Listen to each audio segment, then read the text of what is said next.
Hello! Nouvel épisode de la mini-série dédiée au parcours des 26 infographies de managers. Et aujourd'hui, on va aborder une carte qui est vraiment sous-cotée et qui mériterait d'être davantage mise en lumière. Et c'est la gestion des 4 types d'énergie indispensables pour durer dans la longueur en tant que manager.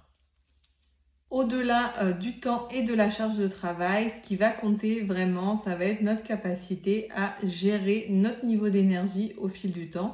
Et donc pour ça, on va regarder qu'il existe 4 types d'énergie. La première, vous la connaissez tous, c'est l'énergie physique. C'est la base, les fondements. Quand le corps est fatigué, tout devient plus dur. Penser, décider, motiver son équipe, tout ça devient très compliqué lorsque le corps commence à dire stop. Votre corps est votre meilleur outil de leadership.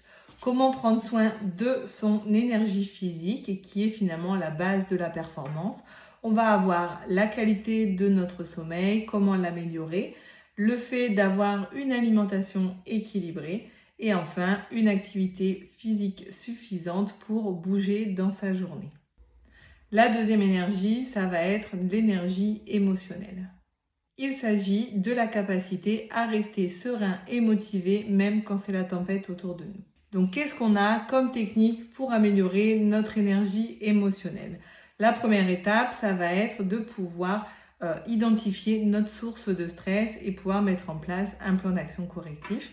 Deuxièmement, on va pouvoir pratiquer la cohérence cardiaque ou la méditation. Il existe des petits exercices très simples, 5 minutes par jour de respiration pour venir gérer ses émotions. Et on va avoir la création de rituels positifs, c'est-à-dire se rappeler des petits succès au quotidien pour exprimer le journal de gratitude. La troisième énergie, c'est l'énergie mentale, c'est-à-dire notre capacité à se concentrer, à prioriser et à décider sans s'épuiser moralement. En gros, c'est notre capacité à gérer notre charge cognitive. Donc comment on peut faire pour la gérer, cette charge cognitive?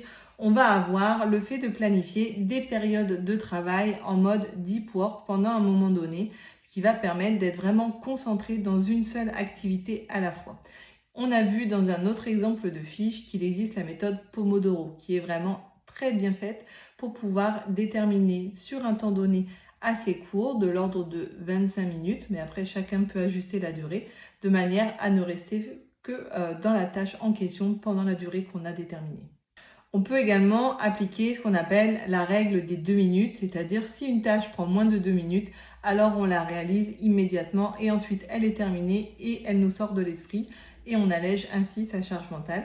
Et enfin, on coupe tous les éléments de distraction possibles, les notifications, les mails, le téléphone, de manière à rester concentré sur la tâche qu'on est en train de réaliser. Et enfin, quatrième et dernière énergie, c'est l'énergie spirituelle. C'est ce qui va donner du sens et de l'alignement dans nos actions du quotidien. Et comment on peut travailler ce quatrième type d'énergie?